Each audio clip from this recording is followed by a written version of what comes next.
Here is a quick and easy way to tell if you have a blind spot in your playing when it comes to melodic intervals. If I asked you to play a simple 3-note melodic phrase using the intervals of a second and a fifth and a root, you might immediately ask me, well, what key are we playing in? And that's a great question to ask. All right. So let's say we're in the key of A major. All right. So let me set up a A major drone chord. Okay. You might play something like this: B, which is the second, and then a leap up to E, which is the fifth, and then a leap down to A, which is the root. So we end up with this: second, fifth, and root. Okay. You could also play this phrase in other octaves or other registers, like second, fifth, root, or maybe something like this: second, up to fifth, down to root. Okay. Another way to interpret this phrase is to play B, which is the second, then a leap down to E, which is the fifth, and then a leap up to A, which is the root. Okay, so we now end up with second, down to fifth, up to root. You could also play this in other octaves or other registers, like second, down to fifth, up to root. Okay, or maybe second, down to fifth, up to root. Another way to interpret this phrase is to play it using strictly ascending pitch motion. Okay, so second, leap up to 5, which is an E, and then leap up to A, which is the root. Okay, so now we get second, up to fifth, up to root. You could also play this phrase in other octaves or other registers, like second, up to fifth, up to root, or maybe second, up to fifth, up to root. And yet another way to interpret this phrase would be to play it using strictly descending pitch motion. So B, which is the second, down to E, which is the fifth, and then down to A, with another leap down to the root. And so we put that together, we get B, down to E, down to A. Now you could also play that in other octaves or other registers, like B, down to E, down to A, or maybe B, down to E, down to A. Okay, so a lot of ways to interpret this. Well, what if you went through all of those variations and I told you that none of those phrases is actually what I had in mind? Now, you might be thinking, well, what else could it possibly be? And it all comes down to this. As important as it is to ask the question of what key are we playing in, the real important question that most players don't ask is, what are the chord changes? Okay, if I had the chord progression of a G major chord to a D major chord to an A major chord, you could actually play the intervals of a second to a fifth to a root without going anywhere, simply by playing the note A like this.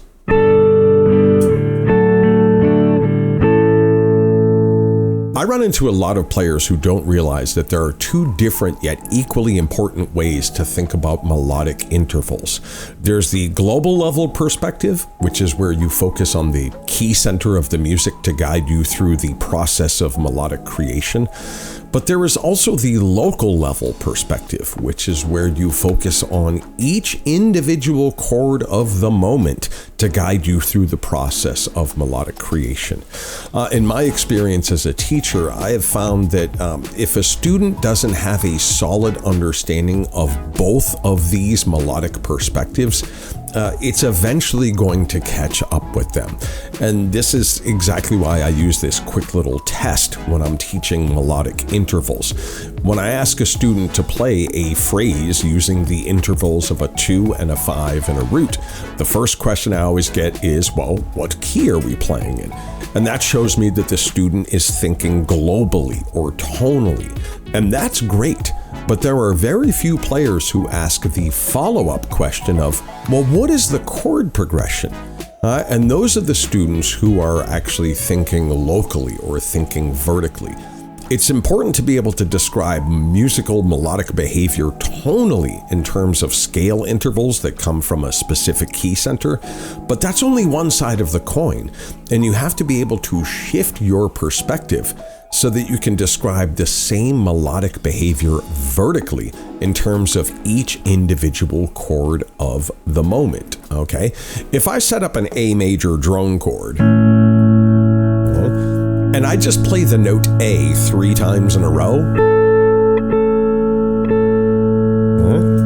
it's pretty lame because I'm just playing a root to a root to a root. But as soon as I play the note A 3 times in a row over that chord progression of G major to D major to A major,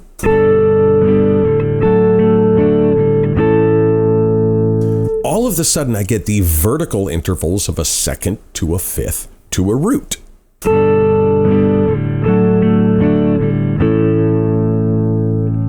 And I use examples like this all of the time with my private students to really illustrate the importance of harmonic awareness and harmonic context. Yeah, I'm just repeating the melody note A, but the personality of that A keeps changing because there is harmonic movement happening within the underlying chords. This is the concept of function change, and it's the topic of today's lesson.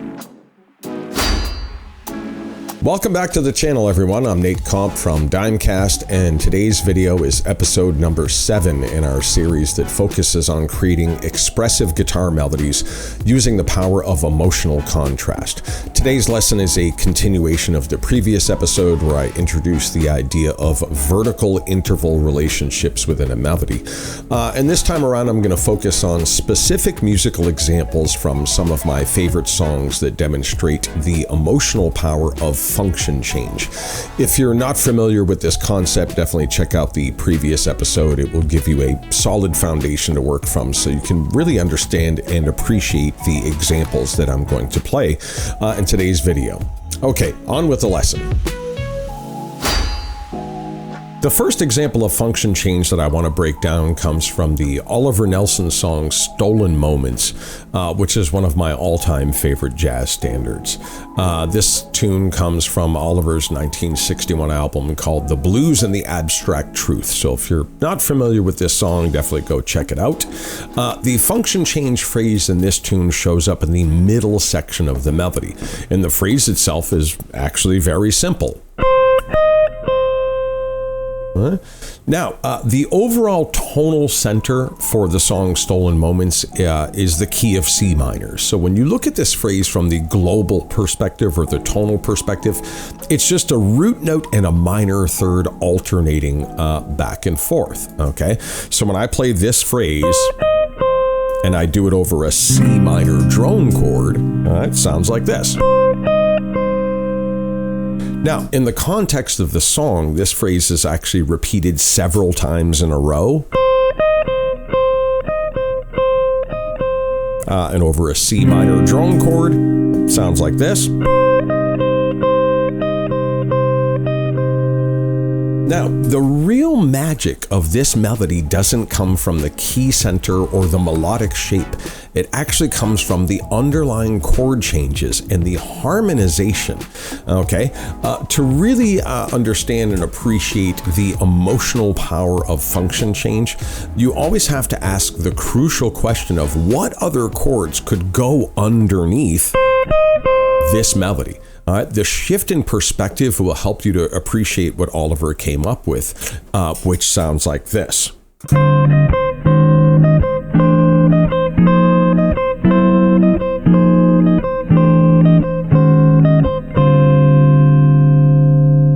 Oliver's harmonization of this simple phrase consists of a series of minor 11th chords that ascend and descend chromatically.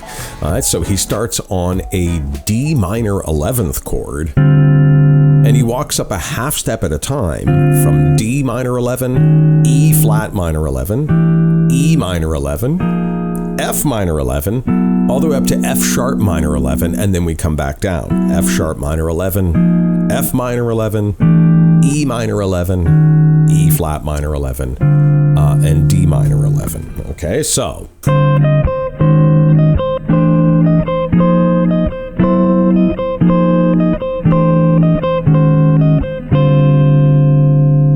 One of the things that I mentioned in the previous episode is that the use of function change actually encourages the repetition of a melodic phrase.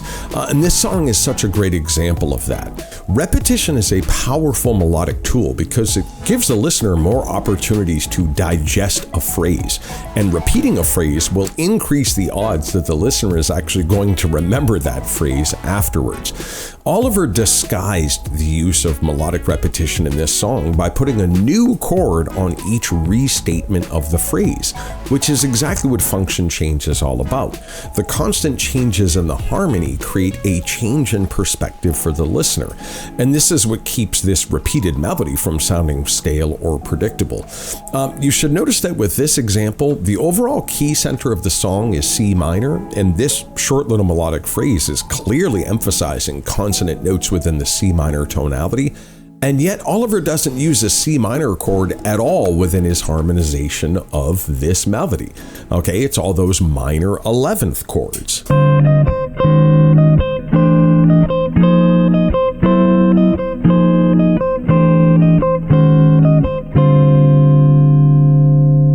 For a quick assignment, try this. Write down the letters of this short melody several times in a row, C to E flat to C, and see if you can figure out what effect each new chord has on those notes as far as their vertical interval relationship to each chord of the moment.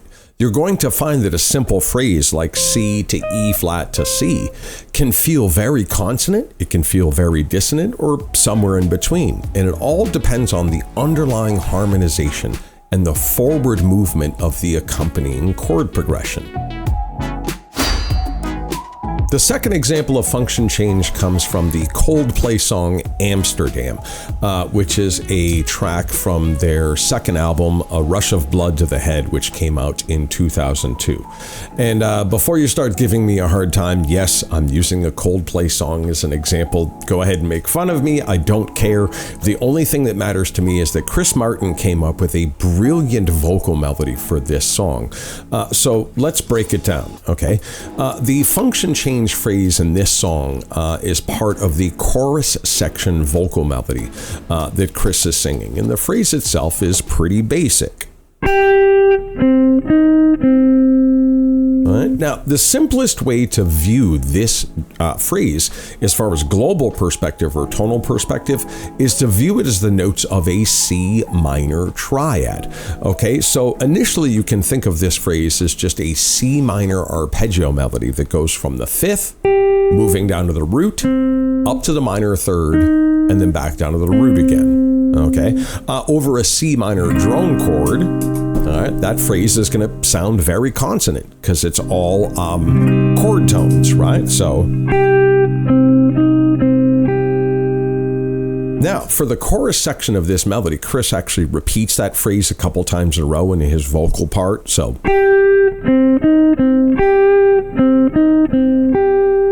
and over a drone chord, we get this.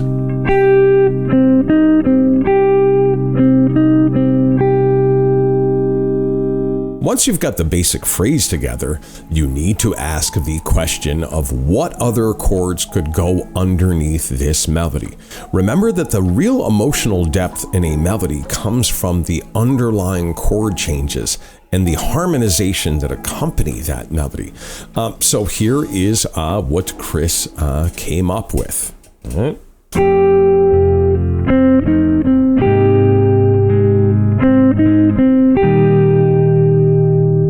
Now, just like with the previous example, he's using melodic repetition, but he's disguising it by putting a new chord on each repetition of the phrase.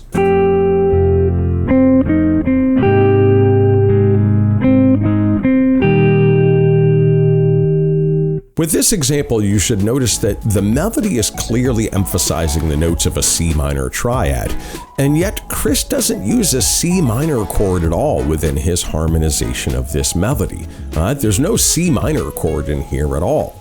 My favorite part about this melody is what is happening vertically as far as harmonic function with the melody note G. Over the F chord, the note G is behaving as a second. But over the A flat chord, the note G is functioning as a major seventh. And then finally, over the E flat chord, the note G is functioning as a major third. So we're hearing the same melody note change functions for each consecutive chord.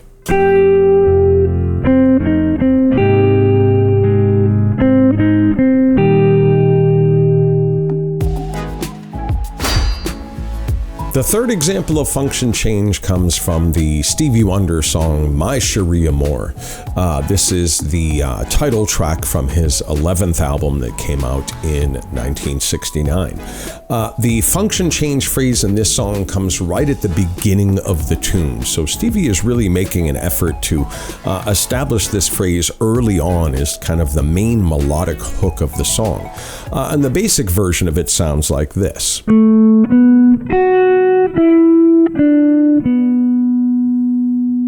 Now, the simplest way to describe this phrase in terms of the global perspective or the tonal perspective is to look at it as it's a melody derived from a B minor pentatonic scale.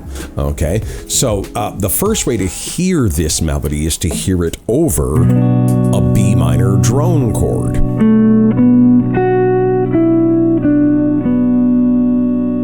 Now, in the song, Stevie actually repeats this basic phrase a couple of times in a row, and he adds a little bit of variation to it to create a slightly longer and more interesting phrase that sounds like this.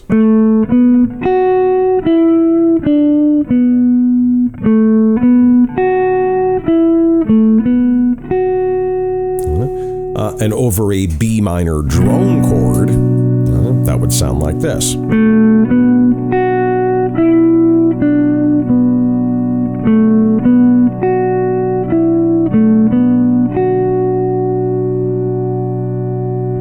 When it comes to using function change, Stevie really brought out the emotional power of this melody by making some very specific choices in terms of the underlying chord changes that accompany this melody, which of course is exactly what function change is all about.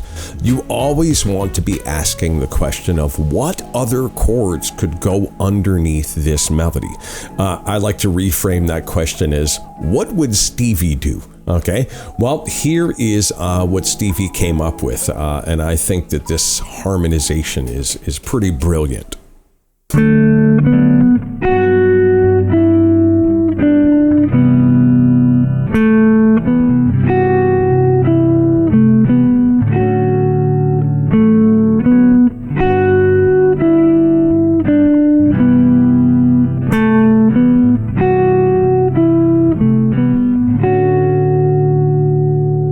With this example, you should notice right away that even though the melody is clearly emphasizing the notes of a B minor pentatonic scale, Stevie doesn't use a B minor chord at all with his harmonization of this melody.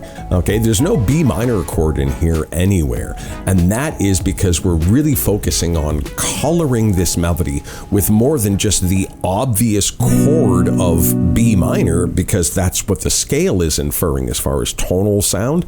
We're using other chord colors to really bring out much more emotional depth in this melody.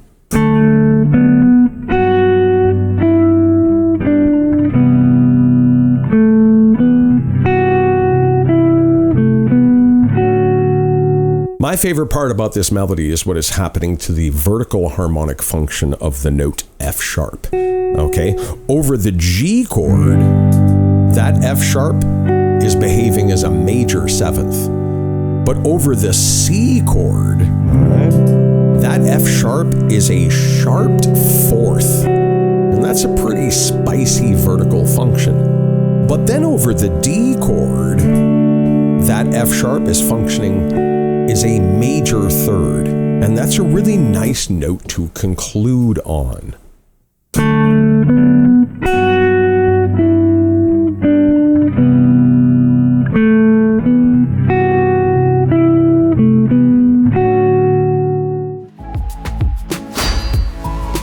The single most important thing that I hope you will take away from today's lesson actually has nothing to do with the concept of function change at all. So here it is. You might have noticed that the 3 song examples that I chose to use in this video are not even guitar melodies, and that is not a coincidence. It might sound crazy to some of you, but I've never thought of myself as a guitar teacher. I've always viewed myself as a music teacher who plays the guitar. I really don't want to throw shade on anyone else, but there are a lot of great guitar players out there who are just dreadful teachers, okay? A great guitarist who happens to teach a little bit on the side is not the same thing as a great music teacher who uses the guitar as a tool to illustrate various aspects of musicianship. For me personally, the music is what matters the most, no matter who is playing it, or what instrument is being used, or what style it is. And the driving philosophy behind this channel has always been grounded in musical education and musical growth. It's just that the guitar happens to be the tool that I'm teaching with, and the guitar is my vehicle of choice when it comes to expressing myself musically. Now, there are plenty of times when I'm teaching, and this is true for both Byron and myself, where we will focus on the more tactile and physical aspects of the instrument. Developing a high level of technical proficiency is absolutely necessary if you want to be a great player, but developing physical skill should never come at the expense of your overall musicianship qualities and your overall musical knowledge. I know that a lot of you don't want to hear this, but there are a ton of great guitar players out there who are actually not very good musicians. Now, that might sound like a contradiction, but consider this. You can have great gear and great tone and great chops, but none of that means anything to me if you have no ear and no time feel and no dynamics and no sense of harmonic awareness. And when you play in a band, you play completely selfishly and you totally ignore your surroundings, okay? At the end of the day, music is a team sport. It's meant to be played with other people. So even if you are the best basement guitarist ever, I'm sorry to be the one to break it to you, but there's still a good chance that overall, you're probably a crappy musician. And I'm not saying that to be mean, I'm saying that because you need to hear it. If you're going to have any hope of actually getting better, you need to stop chasing the wrong things. One thing that I've noticed over 3 decades of teaching is that the majority of people who come to me for lessons, they think that it's all about becoming a better guitar player. But the more I press them on exactly what their goals are, and the more we kind of flesh out exactly what they are trying to accomplish, the more it turns out that they are really just trying to become better overall musicians. And that's a very important distinction to make. And it's one that you absolutely need to make for yourself if you haven't already. My point here is that once you get your priorities right, a lot of the other details will take care of themselves. Okay, rant over. If you enjoyed today's lesson, give us a thumbs up and please subscribe to this channel if you like this kind of content. And if you have any questions, drop us a comment below. Thanks for watching. I'll see you next time.